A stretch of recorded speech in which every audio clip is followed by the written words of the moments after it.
Bienvenidos y bienvenidas nuevamente a una historia del podcast Historias Hasídicas. La historia de hoy está dedicada para el Morena Tan y para Lilui Nishmas, el Hayal de Tzvi Hashem, Sholem Doiver Mizrahi. Los invito también a seguir difundiendo el podcast si les gusta, dejar algún comentario, compartirlo, que seguro entre todos podemos hacer que este proyecto siga creciendo. Hoy es un día realmente muy especial. Estamos terminando ya el 21 de Av, empezando el 22, pero el día de ayer para los Hasid de Jabal fue un día particular porque es el día del Yortzeit, el día del aniversario de Relevi Yitzhok Schneerson, el papá del Rebbe, o conocido comúnmente y de manera cariñosa como Reb Leivik. Pero a pesar de que se lo llamaba así cariñosamente, Reb Leivik era un Goen, era un genio en todos los aspectos de la Torá, tanto la parte de Torá revelada, en Nigle, tanto en Hasidut, y también era conocido como un gran cabalista, un gran Mekubal. Le gustaba mucho también relacionar todo con diferentes gematriot, con la numerología. Y ahora vamos a ver un poquito de la vida de él y algunos maices, algunas historias realmente sorprendentes y qué nos quedó también, qué libros quedaron de sus enseñanzas. Primero hay que decir que él se ocupó principalmente en su vida de ser el rab en una ciudad llamada Yekaterinoslav, Yekaterinoslav por la zarina Catarina, que después, cuando apareció la Revolución Comunista y los comunistas tomaron el poder, ellos cambiaron muchos nombres de las ciudades para que no haya una reminiscencia del zar y de toda la época del zarismo. Entonces, esta ciudad cambió el nombre de Katrinoslav a Dienotropsk o algo parecido, perdón por mi pronunciación en ruso. Pero es una ciudad muy importante actualmente en Ucrania, donde pasa el río Dnepr, y es un río muy grande y que, por supuesto, ahí fluye muchos comercio. Es una ciudad hasta hoy en día muy grande, que lamentablemente es una ciudad que también fue atacada y está en guerra. Ahora, Reb fue durante 30 años el Rob en esta ciudad. Era encargado, entre otras cosas, de darle la shogajá, la supervisación rabínica a la matzá.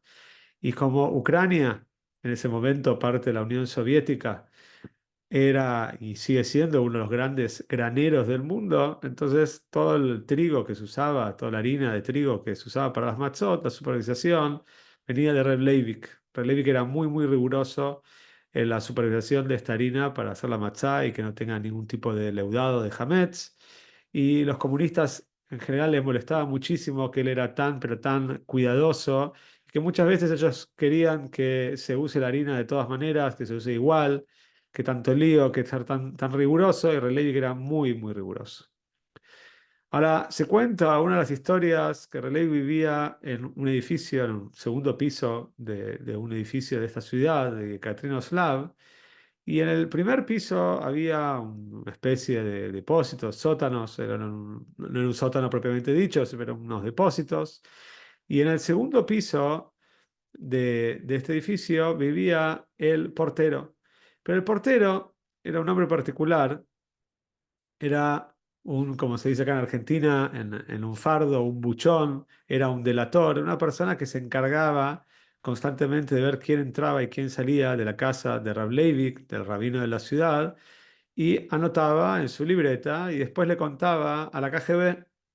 Ahora se cuenta que una vez tocan la puerta de la casa de Reb Leivik, casado con la Rebbe Zenjana, con la mamá del Rebbe, a las 12 de la noche, y de repente aparece una mujer y le dice a Reb Leivik lo siguiente: dice, tengo a mi hija, que ella es parte del Partido Comunista, que está de novia con un chico, también parte del Partido Comunista, pero los dos se quieren casar por jupá, quieren casarse legalmente como la halajá, como la ley judía pide.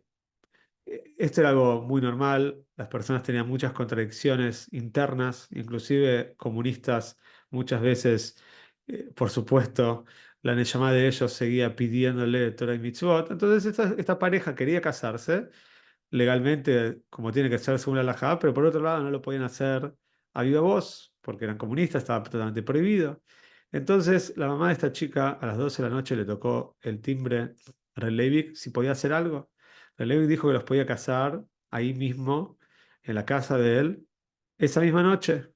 Prepararon todo y a la 1 de la mañana llegó el novio con la novia. Empezaron a juntar un quórum. Hace falta 10 personas, 10 hombres para llegar al quórum y hacer el casamiento, pero habían llegado solamente a 9. Faltaba uno. Leivik pidió que llamen al portero del edificio. Y todos se quedaron sorprendidos. El portero del edificio, él nos va a delatar, él va a hablar, es una locura, ¿cómo lo vamos a llamar a él? Pero Relay dijo, es un Yehudí, hay que llamarlo, él nos puede ayudar. Fueron a hablar con él. Él les dijo la verdad, dijo, ustedes saben que yo me dedico a saber qué pasa en la casa de ustedes, y es un poco ilógico que me llamen a mí, pero le dijeron, Relay te llama. El hombre llegó, cuando se encontró con Ral Leivik, que estaba todo preparado para hacer la jupá, no pudo negarse, se quedó. Y una de las personas que cuenta este Maise, que él era un chico, un joven en Yekaterinoslav en esta época, que él escuchó la historia directamente de los protagonistas, él cuenta dos cosas. Uno, que este hombre se hizo un activista judío. Con el tiempo hizo teshuvá y se hizo un activista judío y abandonó al partido. Y otro, que las personas cuando terminó el casamiento, cada uno se fue para su casa, hubo dos personas que se quedaron un poco más de tiempo y de repente también sacaron de su bolsillo el carnet de afiliación al Partido Comunista y se lo mostraron a Red Leivik. Le dijeron, mira, Red Leivik, quizás vos no sabías, pero nosotros también somos comunistas. Pero cuando estamos acá con vos, este carnet no tiene ningún valor. Esta era la fortaleza de Red Leivik. Imagínense hacer un casamiento prohibido donde él arriesgó la vida. Y para quienes no saben, ya en el podcast hay, hace ya varios tiempos, yo grabé varias historias sobre Relevik. Relevik fue torturado, fue mandado al Golus, mandado al exilio en Kazajstán, primero en la ciudad de Alma-Ata, que es una ciudad un poquito grande, una ciudad principal, pero ahí estuvo muy poquito tiempo, y lo llevaron después a Chile, a un pueblo absolutamente inhóspito en la mitad de la nada, donde Relevik enfermó y y directamente enfermó de manera muy, muy grave. Pudo volver a Alma Ata durante 2 meses más. La comunidad logró restituirlo por lo menos a una ciudad un poquito más grande, pero falleció a los 57 años en el año 1944, Tov Shin Dalet. Fue una pérdida tremenda, tremenda para el judaísmo ruso. Y para que se una idea, qué representaba él, que en la Matseibe, en la lápida, no pudieron escribir el apellido de él, no pudieron escribir Levi Yitzhak Schneerson. ¿Por qué? Porque las personas que hacían las lápidas, los Yehudim, los que estaban encargados de la Hebre Kadisha y de la comunidad en Alma-Ata, en Kazajstán, ellos tenían miedo de escribir el nombre de Schneerson porque el apellido Schneerson era un apellido vedado dentro de Rusia. Era un apellido que estaba relacionado con el judaísmo y tenían miedo de represalias las propias personas que están encargados de enterrarlo. Tal es así que en la Levaye, cuando se acompaña al difunto para el entierro, que normalmente las personas caminan, vamos a decir, al lado del cajón del difunto, las personas, por miedo, no quisieron acercarse al valle tan cerca, sino que siguieron el valle desde lejos, por miedo a que haya espías comunistas en ese lugar y digamos, y relacionan a esas personas con el judaísmo.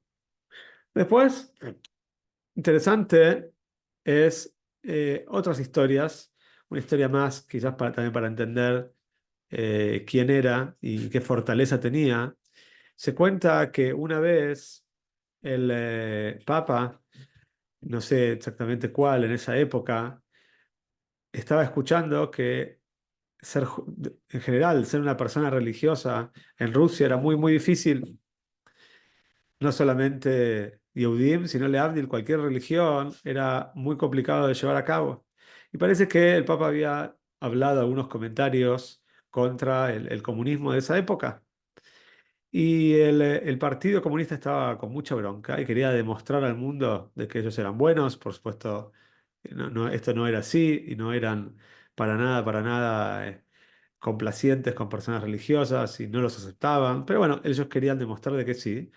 E hicieron una reunión de rabinos muy grande en la ciudad de Gerson, en Ucrania también, para que ellos, los rabinos, firmen un estatuto, firmen una carta más que nada, de que el judaísmo y en general la religión es algo aceptado en Rusia.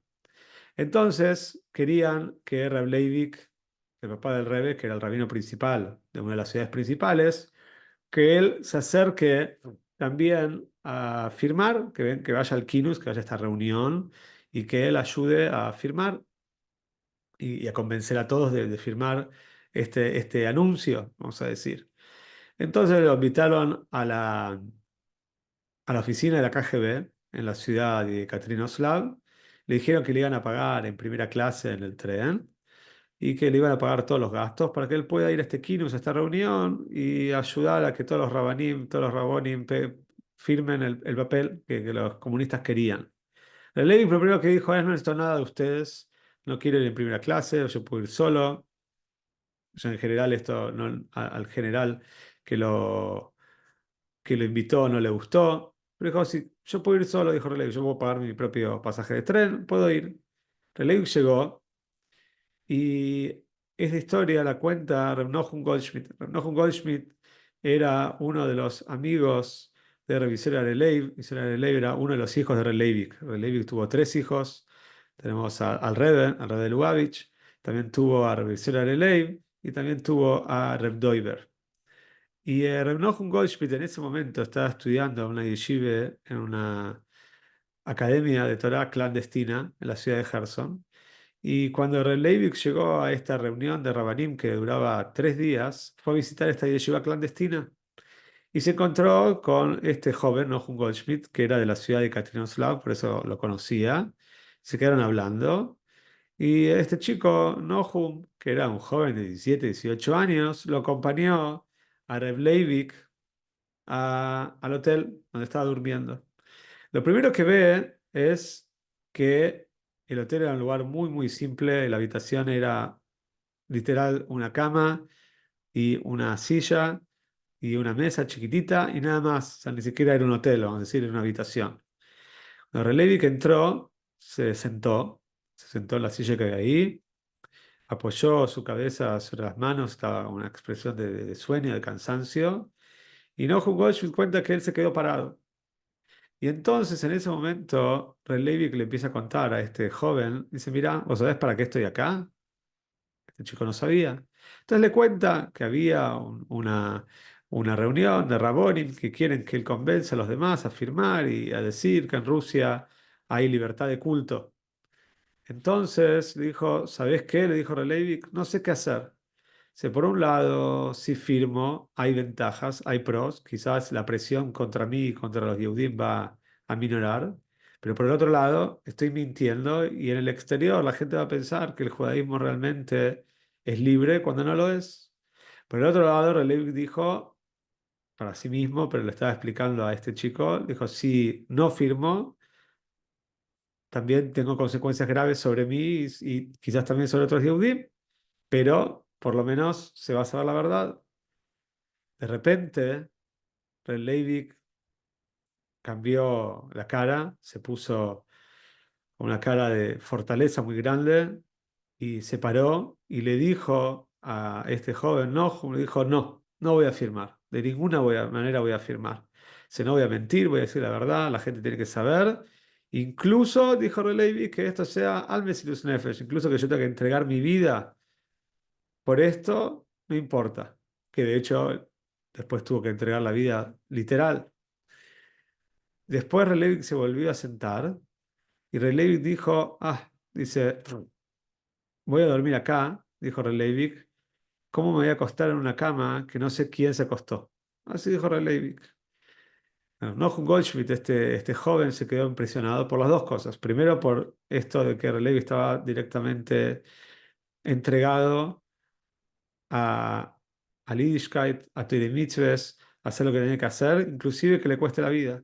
Y lo segundo, que el nivel de rigurosidad, porque en la halajá no está prohibido acostarse en una cama que haya dormido otra persona, pero Reb Levi, que era una persona tan especial, que dijo, yo no me puedo permitir, no quiero dormir en cualquier lado, que no sé quién estuvo ahí, no sé qué hizo. Entonces, él estuvo en este lugar, cuenta Nochul Goldschmidt, que en la práctica Reb Levi que estuvo en este lugar 2 semanas. Sí, si bien la reunión duraba 3 días, pero él estuvo 2 semanas. Y que entendió que Relevic no durmió entonces en una cama, siempre durmió sentado ahí arriba de sí, con la cabeza apoyada en la mesa durante 2 semanas. Y esto es para que entiendan un poco la grandeza de quién era Reb Leivik.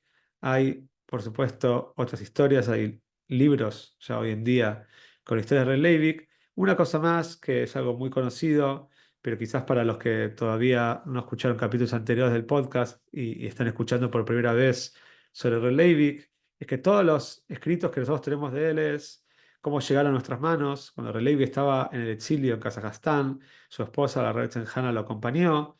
Y lo que hoy en día para nosotros es algo tan simple como un bolígrafo, una hoja, escribir, comprar un cuaderno y la librería, uno puede comprar cientos de bolígrafos, cientos de hojas.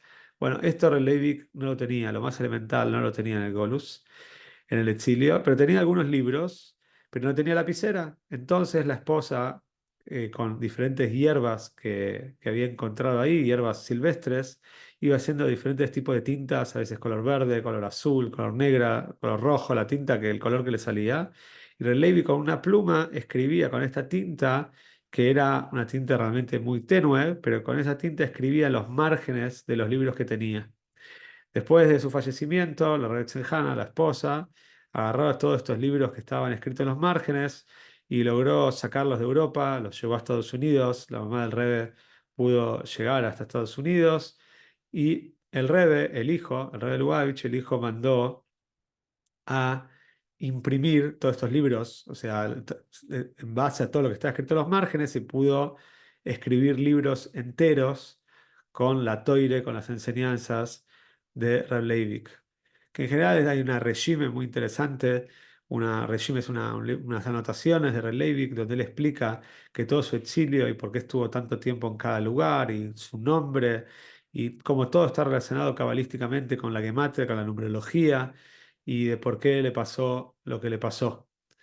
Finalmente, después de muchos años, el Rebbe recibió una foto de Reb Leivik de los últimos tiempos de Reb Leivik y la foto estaba tan pero tan demacrado, estaba el estado físicamente, o como se lo veía en la foto, estaba tan pero tan mal.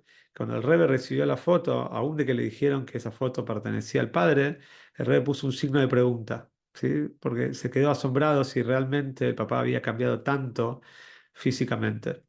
La enseñanza que tenemos para nosotros hoy en día que Baruch Hashem no tenemos que hacer Mesius Nefesh, no hace falta entregar la vida literal físicamente para cumplir toda la mitzvot, pero sí hay un concepto en Hasidut muy interesante que Mesius Nefesh hoy en día se reemplaza con algo que se llama Mesiruta Ratzon, con entregar la voluntad. Y eso se refiere a que nuestras propias voluntades egoístas, eso sí debemos entregarlas en pos de un objetivo mayor. Y eso es algo muy importante que cada uno tiene que trabajar, salir de su propio egoísmo, hacer este Mesius Nefesh, pero actual, el que se le pide a nosotros hoy en día, este Mesius Arrotzen, esta entrega de la voluntad, ¿sí? Que no puede ser, a veces estamos tan encerrados en nosotros mismos y en nuestros propios deseos y en nuestras propias frustraciones de los deseos que no pudimos hacer, entonces nos olvidamos que en verdad vinimos para un objetivo mayor y que vinimos para crecer y para dar y para traer Kedushá, para traer santidad al mundo.